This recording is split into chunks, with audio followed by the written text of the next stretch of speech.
Hello guys, എല്ലാവർക്കും welcome കേട്ടോ. ഇന്ന് ഞങ്ങൾ കുവൈറ്റിലേക്ക് പോകുന്ന ദിവസമാണ്. അപ്പോൾ പോകാൻ റെഡി ആയപ്പോൾ എടുത്ത ഫോട്ടോസാണിത്. വീഡിയോസ് ഒന്നും എടുത്തിട്ടുണ്ടായിരുന്നില്ല പോകുന്ന നേരത്തെ ഇത്. അപ്പോൾ ഞങ്ങളിതാ ഇന്ന് പോവുകയാണ് വെക്കേഷന് അച്ഛൻ്റെ അടുത്തേക്ക് കുവൈറ്റിലേക്ക്. അപ്പോൾ ആ ഒരു ചെറിയ വ്ളോഗാണ് കേട്ടോ ഇത്, കണ്ടു നോക്കൂ. അങ്ങനെ ഞങ്ങൾ എയർപോർട്ടിലൊക്കെ എത്തി. ലച്ചൂസ് പറഞ്ഞു, അമ്മ ഞാൻ ഒന്ന് ബാഗ് പിടിക്കട്ടെ എന്ന് പറഞ്ഞു. എന്നിട്ട് ബാഗ് പിടിച്ചു. പിന്നെ ആൾക്ക് അതങ്ങോട്ട് ഒന്നിക്കൊണ്ട് വരാൻ പറ്റുന്നില്ല. ആ ഒരു കഷ്ടപ്പാടാണ്. അതിനിടയ്ക്ക് ഞാൻ എൻ്റെ ഷൂവിൻ്റെ വീഡിയോ ജസ്റ്റ് എടുക്കുമായിരുന്നു. അപ്പോൾ ലച്ചൂസ് അമ്മ എൻ്റെയും കൂടി എടുക്കുമെന്ന് പറഞ്ഞിട്ട് സ്വന്തം ഷൂ ഇതാ പെട്ടിയുടെ മുകളിൽ വെച്ചിരിക്കുകയാണ്. എൻ്റെ ഷൂവും കൂടി വീഡിയോ എടുക്കുക അമ്മേ എന്ന് പറയുകയാണ്. അത് അടിപൊളിയായില്ലേ. അത് കഴിഞ്ഞ് ലച്ചൂസ് ഞങ്ങൾക്ക് കുറേ സമയം ഉണ്ടായിരുന്നു കേട്ടോ, 2-3 മണിക്കൂർ ഉണ്ടായിരുന്നു ഓൾറെഡി. അപ്പോൾ അതാ എസ്കലേറ്ററിലൊക്കെ ഒന്ന് കയറി ഇറങ്ങി ലച്ചൂസിൻ്റെ വീഡിയോസൊക്കെ എടുക്കുകയാണ്. ഫസ്റ്റ് ടൈം അല്ലേ ആൾ പോകുന്നത്. അപ്പോൾ അതിൻ്റേതായ എല്ലാ എക്സൈറ്റ്മെൻറ്റും ലച്ചൂസിനുണ്ടായിരുന്നു. അങ്ങോട്ടോടും ഇങ്ങോട്ടോടും. പിന്നെ ഓരോ ഡ്യൂട്ടി പെയ്ഡ് ഷോപ്പിൽ ഓരോ സാധനങ്ങൾ കാണുമ്പോൾ അമ്മ എനിക്ക് അത് മേടിച്ചു തരുമോ, അമ്മ എനിക്ക് ഇത് മേടിച്ചു തരുമോ ചോദിച്ചുകൊണ്ടിരിക്കുക. അപ്പോൾ ഞാൻ പറഞ്ഞു കുവൈറ്റിൽ പോട്ടെ, അച്ഛൻ്റെ അടുത്ത് നിന്ന് മേടിക്കാം കേട്ടോ എന്ന് പറഞ്ഞു. അങ്ങനെ ഇതേ നമ്മൾ ഫ്ലൈറ്റിൽ കയറിക്കൊണ്ടിരിക്കുകയാണ്. ലച്ചൂസ് ഫസ്റ്റ് ടൈം പോകുന്നതുകൊണ്ടാണ് ഞാൻ എല്ലാ വീഡിയോസും എടുത്ത് വെക്കുന്നത്. അവൾ വലുതാകുമ്പോഴും അവളുടെ ഫസ്റ്റ് ട്രിപ്പ് എന്തായാലും ഒരു മെമ്മറബിളായിട്ട് ഇരിക്കണമല്ലോ, അതുകൊണ്ടാണ് ഞാൻ എല്ലാ വീഡിയോസും എടുത്ത് വെക്കുന്നത്. അങ്ങനെ ഞങ്ങളുടെ സീറ്റ് കിട്ടി. ലച്ചൂസിനോട് വിൻഡോ സീറ്റിൽ ഇരുന്നോ എന്ന് പറഞ്ഞു. അപ്പോൾ ലച്ചൂസ് പറഞ്ഞു, ഇല്ല അമ്മ ഇരുന്നോ, ഞാൻ നടുക്കിരുന്നുണ്ട് എന്ന് പറഞ്ഞു. അപ്പോൾ വിൻഡോയിൽ കൂടെ കാഴ്ചകളൊക്കെ കാണിച്ചു കൊടുത്തു. ചെറുതായിട്ട് ഫോഗ് ഉണ്ടായിരുന്നു, ക്ലിയർ അല്ലായിരുന്നു വ്യൂസ്. അപ്പോൾ ടി വി കണ്ടപ്പോൾ തന്നെ ലച്ചൂസിന് പകുതി സന്തോഷമായി, കാർട്ടൂൺസ് കാണാമല്ലോ എന്ന് പറഞ്ഞിട്ട്. ലച്ചൂസ് നാട്ടിലുള്ള എല്ലാവരെയും ഒന്ന് വിളിച്ച് ബായ് പറഞ്ഞു. നല്ല ഹാപ്പി ആട്ടോ ലച്ചൂസ്. അപ്പോൾ ആ ടി വി അമ്മ ഏത് കാർട്ടൂൺ എനിക്ക് എന്തെങ്കിലും വെച്ചതാന്നൊക്കെ പറഞ്ഞുകൊണ്ടിരിക്കുകയാണ് ആൾ. അങ്ങനെ നമ്മൾ പുറപ്പെടാൻ പോവാണ് കേട്ടോ. അങ്ങനെ അതാ നമ്മുടെ ഫ്ലൈറ്റ് മൂവ് ആയിട്ടുണ്ട്, നമ്മൾ പറക്കാൻ പോവാണ്. അപ്പോൾ ലച്ചൂസിനെ ഞാൻ കാണിച്ചു കൊടുത്തു. ലച്ചൂസ് അതേ ഇപ്പോൾ ഫ്ലൈറ്റ് പൊങ്ങോട്ടാന്ന് പറഞ്ഞു. അപ്പോൾ ആൾക്ക് പ്രത്യേകിച്ചൊന്നും തോന്നണില്ല, വെറുതെ ഇരിക്കുകയാണല്ലോ, ഒന്നും തോന്നിയില്ല പറഞ്ഞു. അങ്ങനെ ഞാൻ പലതവണ പോയിട്ടുണ്ടെങ്കിൽ പോലും നമ്മൾ എപ്പോൾ പോകുമ്പോഴും ഫസ്റ്റ് ടൈം പോകുന്ന ഒരു എക്സൈറ്റ്മെൻറ്റ് എപ്പോഴും ഉണ്ടാവും ഫ്ലൈറ്റിൽ.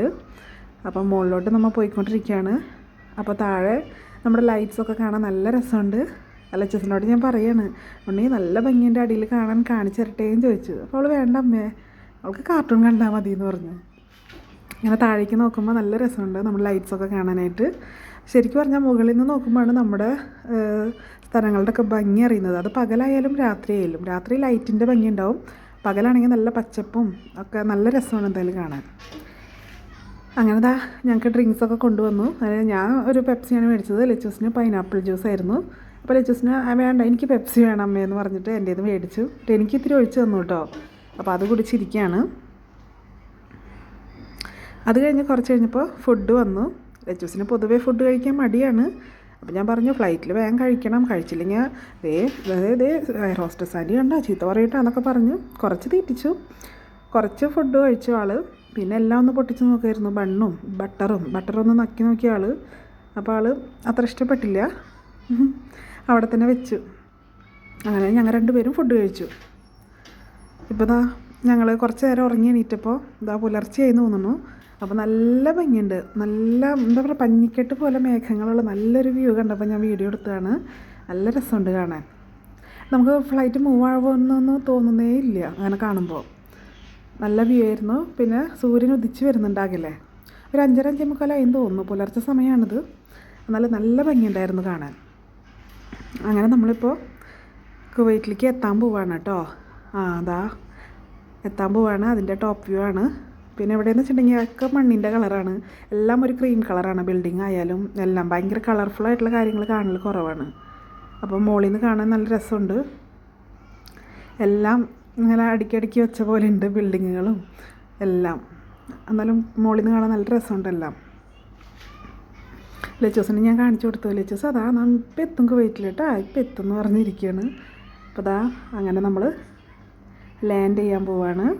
റോഡിൽ ടച്ചായി. ഇനിയിപ്പോൾ അച്ഛനെ കാണുക എന്നുള്ള ഒറ്റ ലക്ഷ്യം മാത്രമേ ഉള്ളൂ. അപ്പോൾ ഞാൻ പറഞ്ഞു ഉണ്ണി ഇനി കുറേ കാര്യങ്ങളുണ്ട്, നമ്മുടെ പെട്ടിയും ബാഗൊക്കെ എടുക്കണ്ടേ, എന്നിട്ട് വേണം അച്ഛനെ കാണണമെന്ന് പറഞ്ഞുകൊണ്ടിരിക്കുകയാണ്. ആൾക്ക് ഇപ്പം അച്ഛനെ കാണണമെന്നാണ് പറയണത് എത്തിയ വഴിക്ക്. അങ്ങനെ നമ്മൾ കുവൈറ്റിലെത്തിയിരിക്കുകയാണ്. കുറേ നാളുകൾക്ക് ശേഷം, ഞാനൊരു 3-4 കൊല്ലത്തിന് ശേഷമാണ് കുവൈറ്റിലേക്ക് വരുന്നത്. ലച്ചൂസിൻ്റെ ഫസ്റ്റ് ടൈമാണ് വേറൊരു കൺട്രിയിലേക്ക് ലച്ചൂസിൻ്റെ യാത്രയും. അങ്ങനെ നമ്മൾ കുവൈറ്റിൽ ഒഫീഷ്യലായിട്ട് എത്തിയിരിക്കുന്നു. ഇനി അച്ഛനെ കാണേണ്ട ഒരു താമസമേ ഉള്ളൂ. അപ്പോൾ അച്ഛൻ പുറത്ത് വെയിറ്റ് ചെയ്യുന്നുണ്ടായിരിക്കും. അങ്ങനെ ഞങ്ങൾ പുറത്തിറങ്ങി കേട്ടോ. പുറത്തിറങ്ങിയപ്പോൾ ലച്ചസിന് ഭയങ്കര സന്തോഷം. അച്ഛൻ ആളെക്കാളും വലിയൊരു പാവ മേടിച്ചു കൊടുത്തിട്ടുണ്ടായിരുന്നു. എനിക്ക് ആളൊരു ഫ്ലവർ തന്ന് സർപ്രൈസ് ചെയ്തു. കുറേ നാൾക്ക് ശേഷമാണല്ലോ വരുന്നത്. അപ്പോൾ ഒരു റീയൂണിയൻ എപ്പോഴും ഒരു ഹാപ്പിനെസ് തന്നെയാണ്. 1 വർഷം ആവുന്നു ഞങ്ങൾ കണ്ടിട്ട്. അങ്ങനെ അച്ഛനും മോളും അടുത്തിടപഴകാൻ നോക്കുകയാണ്. കുറച്ച് നാളത്തെ ഗ്യാപ്പ് ഉണ്ടല്ലോ, അപ്പോൾ ലച്ചസിന് അടുത്തേക്ക് പോകാനൊരു മടി ഉണ്ടായിരുന്നു. പിന്നെ ഇപ്പം കുഴപ്പമില്ല, സെറ്റായിട്ടുണ്ട്. അപ്പോൾ അച്ഛനും അതെ കുറേ നാൾക്ക് ശേഷം മോളെ കണ്ടതിൻ്റെതായ സന്തോഷമുണ്ട്. അതൊരു എപ്പോഴും പ്രവാസികൾക്ക് മിസ് ചെയ്യുന്ന സംഭവമാണല്ലോ അത്. മക്കളെയും ഭാര്യമാരെയും എന്നാലും ഇടയ്ക്കെങ്കിലും ഇങ്ങനെ കാണാൻ പറ്റുന്നുണ്ടല്ലോ, അതന്നെ ഭാഗ്യം. അങ്ങനെ അച്ഛനും മോളും കഥ പറഞ്ഞതേ പോവാണ്. ഞാൻ പുറകെ പോകുന്നുണ്ട് അവരുടെ കൂടെ. എന്നാലും കുറേ നാൾക്ക് ശേഷം അങ്ങനെ ഒത്തുചേരാൻ പറ്റിയല്ലോ എല്ലാവർക്കും, അതന്നെ സന്തോഷം. ദൈവത്തിന് നന്ദി. അങ്ങനെ ഇപ്പോൾ ഞങ്ങൾ ഫ്ലാറ്റിലോട്ട് പോകാൻ പോകണം കേട്ടോ. ഇനി ഇപ്പോൾ ഞങ്ങൾ ഇവിടെ വന്നിട്ട് 3-4 ഡേയ്സ് ആയിട്ടുണ്ട്. അപ്പോൾ ഞാൻ ഈ വ്ളോഗ്സൊക്കെ ചെറിയ കുട്ടി വ്ളോഗ്സൊക്കെ ഇനി അപ്ലോഡ് ചെയ്യാം. ചെറുതായിട്ട് മടി പിടിച്ചിരിക്കുകയായിരുന്നു. അപ്പോൾ ഇതൊരു മെമ്മറി ആണല്ലോ, ഭാവിയിൽ നമുക്ക് അതിലെടുത്ത് നോക്കാമല്ലോ ഈ വീഡിയോസൊക്കെ. അപ്പോൾ എല്ലാവരും വീഡിയോ കാണുക, ലൈക്ക് ചെയ്യുക, ഷെയർ ചെയ്യുക, സബ്സ്ക്രൈബ് ചെയ്യുക. അപ്പോൾ മറ്റൊരു വ്ളോഗിൽ കാണാം. Bye bye.